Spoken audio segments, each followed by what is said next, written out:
হাজার বছর ধরে আমি পথ হাঁটিতেছি পৃথিবীর পথে, সিংহল সমুদ্র থেকে নিশীথের অন্ধকারে মালয় সাগরে।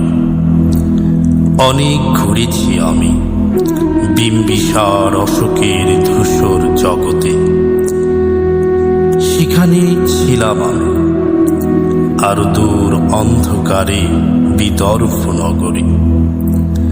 আমি ক্লান্ত প্রাণ এক, চারিদিকে জীবনের সমুদ্র সফেন।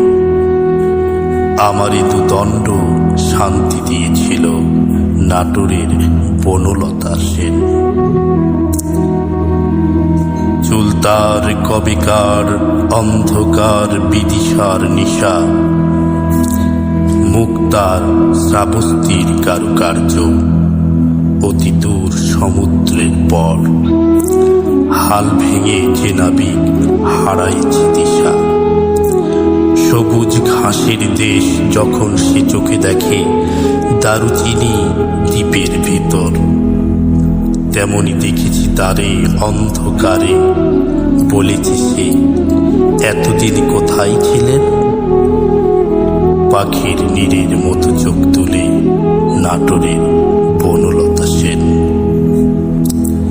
সমস্ত দিনের শেষে শিশিরের শব্দের মতন সন্ধ্যা আসে, ডানার রৌদ্রের গন্ধ মুছে ফেলে চিল।